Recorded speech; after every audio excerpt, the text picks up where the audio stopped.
Breaking చూస్తున్నాం.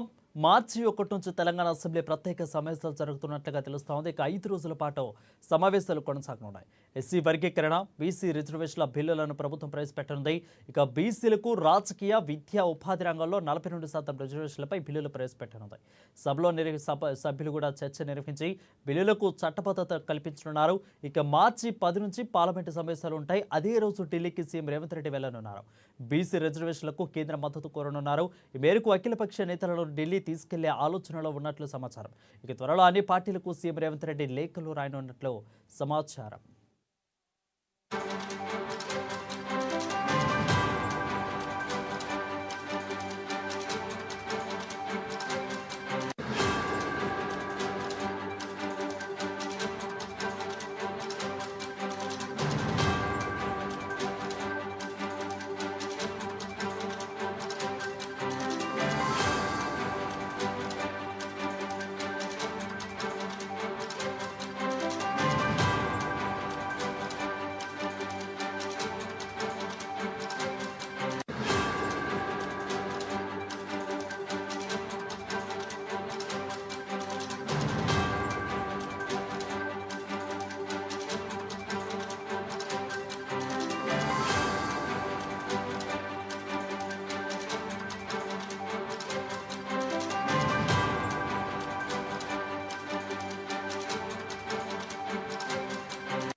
ఇక మార్చి 1 నుంచి తెలంగాణ అసెంబ్లీ ప్రత్యేక సమావేశాలు జరుగుతున్నట్లుగా తెలుస్తా ఉంది. ఇక 5 రోజుల పాటు యొక్క సమావేశాలు కొనసాగనున్నట్లు తెలుస్తా ఉంది. దీనిపై మరింత సమాచారం మా ప్రతినిధి రాంబాబు లైవ్ ద్వారా అందిస్తారు. రాంబాబు చెప్పండి, ఏ ఏ యొక్క అంశాల మీద ప్రత్యేక సమావేశాలు జరపడానికి గల కారణాలు ఏంటి అసలు? వరుణ్, మార్చి 1 నుండి 5వ తారీఖు వరకు రాష్ట్ర ప్రభుత్వం ప్రత్యేక అసెంబ్లీ సమావేశాలు నిర్వహించాలని చెప్పేసి భావిస్తుంది. ఈ నేపథ్యంలో 3 బిల్లులను కూడా ఈ యొక్క ప్రత్యేక అసెంబ్లీలో పెట్టాలని చెప్పేసి భావిస్తుంది. బీసీలకు సంబంధించినటువంటి అంశం, అదేవిధంగా ఇటు విద్యా ఉపాధి రంగంలో బీసీలకు 42% రిజర్వేషన్, దాంతో పాటుగా స్థానిక సంస్థల ఎన్నికల్లో కూడా 42% రిజర్వేషన్లు కూడా పెట్టాలని చెప్పేసి దీనిపైన రాష్ట్ర ప్రభుత్వం బిల్లులు ప్రవేశపెట్టనుంది. ఈ బిల్లు పైన చర్చించి ఆమోదించిన తర్వాత పార్లమెంట్ కు పంపేటువంటి అవకాశం ఉంది. మరొక వైపు ఎస్సీ వర్గీకరణకు సంబంధించినటువంటి అంశం పైన కూడా రాష్ట్ర ప్రభుత్వం ఇప్పటికే ఇచ్చినటువంటి నివేదిక పైన చర్చించింది. చర్చించినటువంటి నివేదికను కూడా బిల్లు పెట్టాలని చెప్పేసి రాష్ట్ర ప్రభుత్వం భావిస్తుంది. కొంతమంది అభ్యంతరాలు వ్యక్తం చేసినటువంటి నేపథ్యంలో ఈ అభ్యంతరాల పైన కూడా మరొకసారి చర్చించే విధంగా ఏకసభ్య కమిషన్ కూడా షమీమ్ అఖ్తర్ నేతృత్వంలోని కమిషన్ ను అంటే మార్చి 10 వరకు కూడా పెంచినటువంటి పరిస్థితి. కాబట్టి ఈ నేపథ్యంలోనే ఈ యొక్క 3 బిల్లులను కూడా అసెంబ్లీలో ప్రవేశపెట్టి వీటిపైన చర్చించి ఇటు చట్టం చేయాలని చెప్పేసి రాష్ట్ర ప్రభుత్వం భావిస్తున్నది. ఈ బిల్లులను గవర్నర్ ఆమోదం పొందిన తర్వాత చట్టం అయ్యేటువంటి అవకాశం ఉంది. కానీ బీసీలకు సంబంధించినటువంటి బిల్లులు మాత్రం ఇక్కడ చట్టం చేసిన కానీ సుప్రీంకోర్టు కానీ లేకపోతే పార్లమెంట్ కానీ వెళ్లాల్సినటువంటి పరిస్థితి ఉన్నది. ఇటు పార్లమెంట్ లో ఈ యొక్క బిల్లులను 10వ తారీఖు నుండి ఆ పార్లమెంటు సమావేశాలు ప్రారంభమవుతున్న నేపథ్యంలోనే ఢిల్లీకి ముఖ్యమంత్రి రేవంత్ రెడ్డి నేతృత్వంలోని బృందం ఇటు ఢిల్లీకి వెళ్లి ఇటు ప్రధానమంత్రి, అదేవిధంగా ప్రతిపక్ష నేత రాహుల్ గాంధీ, ఇతర రాజకీయ పార్టీలను కూడా కలవనున్నారు. వారితో పాటుగా ఈ యొక్క పార్లమెంట్ లో ఈ యొక్క బిల్లును పెట్టాలని చెప్పేసి ప్రధానమంత్రిని కోరేటువంటి అవకాశం ఉంది. ఇక్కడ ఉన్నటువంటి అన్ని పార్టీలకు కూడా లేఖలు రాసి వాళ్ళందరినీ ఈ యొక్క దీనికి మద్దతు ఇవ్వాల్సిందిగా, ఢిల్లీకి రావాల్సింది కూడా ఆల్ పార్టీస్ ను కూడా ముఖ్యమంత్రి కోరనున్నారు. ఈ నేపథ్యంలో ఈ 3 ఇటు అసెంబ్లీలో చర్చించిన తర్వాత బిల్లులను ఆమోదం పొందిన తర్వాత పార్లమెంట్ లో ప్రధానంగా బీసీలకు సంబంధించినటువంటి అంశం పైన ఈ బిల్లులను పంపేటువంటి అవకాశం ఉంది. ఎస్సీ వర్గీకరణకు సంబంధించినటువంటి సుప్రీంకోర్టు ఇప్పటికే కాబట్టి అంటే ఆయా రాష్ట్రాల రైట్ రాంబాబు, అయితే ఆ ఎస్సీ వర్గీకరణ ప్రత్యేకంగా వచ్చేసరికి ఎస్సీ వర్గీకరణ 9% నుండి 11% పెంచాలంటూ కూడా మందమాది కృష్ణ దీని మీద పోరాటం చేస్తున్నారు. అదేవిధంగా బీసీ రిజర్వేషన్కి వచ్చేసరికి దాదాపు బీసీల యొక్క జనాభా గణన అనేది తగ్గిందంటూ కూడా ఇటు ప్రతిపక్షాలు కూడా ఆరోపిస్తున్నాయి. కాబట్టి మళ్ళొకసారి క్యాబినెట్లో చర్చించి ఆ తర్వాత దీన్ని చట్టబద్ధత తెచ్చేందుకు ప్రభుత్వం కసరత్తు చేస్తుందా, డైరెక్ట్గా ప్రత్యేకంగా చట్టబద్ధత తెచ్చేసి ఇక అసెంబ్లీ సమావేశాలు నడిపేందుకు ప్రయత్నిస్తుందా? ఎస్సీ వర్గీకరణ సంబంధించినటువంటి అంశంలో ఒక క్లారిటీగా ముందుకు ఇటు సబ్ కమిటీ వేసింది. తర్వాత ఏకసభ్య కమిషన్ నివేదికను తీసుకొని అంటే గ్రూప్ 2, గ్రూప్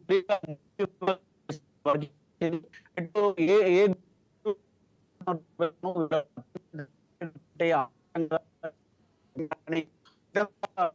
గుర్తించ రిజర్వేషన్ కొంతమేర పొందినటువంటి వాళ్ళు, ఆర్థికమైనటువంటి వాళ్ళు, వాళ్ళను బి గ్రూప్ లో వేసింది. లబ్ధి పొందినటువంటి అభివృద్ధి చెందినటువంటి వాళ్ళను సి గ్రూప్ లో వేసింది. ఈ గ్రూప్ లో సంబంధించినటువంటి దాంట్లో మందకృష్ణ బి గ్రూప్ లో ఉన్నటువంటి వాళ్ళను కూడా పెంచాలని చెప్పేసి నుండి 11% రిజర్వేషన్ పెంచాలని చెప్పేసి వాళ్ళు డిమాండ్ చేస్తా ఉన్నారు. ఈ నేపథ్యంలో కొన్ని కులాలు, ముఖ్యంగా బుడగ జంగాలకు సంబంధించినటువంటి వాళ్ళు కానీ, లేకపోతే నేతగాని కులాలకు సంబంధించినటువంటి వాళ్ళు కానీ, నేతగాని కులాలను సి గ్రూప్ లో వేయడం ద్వారా వాళ్ళు ఇప్పటికే మాలల సామాజిక వర్గం అయినటువంటి మాదిగ సామాజిక వర్గమే మాలలతోటి లేకపోయింది. కాబట్టి ఇలాంటి సందర్భంలో ఇటు నేతగాని కులాలు కూడా తట్టుకునేటువంటి పరిస్థితి లేదు. వాళ్ళను కూడా మార్చాలని చెప్పేసి మందకృష్ణ కోరుతా ఉన్నారు. ఈ నేపథ్యంలో అటు ఇటుగా నేపథ్యంలోనే ఈ అసెంబ్లీలో చర్చించి రైట్ బాబు, అయితే ఈ యొక్క తెలంగాణ రాష్ట్రం సాధించుకున్న తర్వాత ఈ 10 ఏళ్ల కాలంలో లెక్కించదగ్గ సువర్ణాక్షరాలుగా ఈ యొక్క బీసీ రిజర్వేషన్ అనేది, ఎస్సీ వర్గీకరణ అని చెప్పవచ్చు. తెలంగాణ రాష్ట్రంలో ఇంత పెద్ద దాని మీద చర్చ జరుగుతుంటే మరి కేసీఆర్ వచ్చే అవకాశాలు ఏమైనా కనిపిస్తున్నాయా? ఎందుకంటే ఇప్పుడిప్పుడే ప్రజల్లో తిరగాలి, అదేవిధంగా నిన్న కూడా కార్యక్రమాలు అయితే కేసీఆర్ ఏర్పాటు చేసుకున్నారు. కాబట్టి రేపు అసెంబ్లీ ప్రత్యేక సమావేశాలకు వచ్చే అవకాశాలు ఎక్కువగా కనిపిస్తున్నాయా ఏమన్నా? కేసీఆర్ సంబంధించి ఇప్పటి వరకు ఎప్పుడు కూడా ఆయన అసెంబ్లీ సమావేశాలకు వచ్చేటువంటి లేదంటే అతను ప్రమాణ స్వీకారం చేసిన స్వీకారం కూడా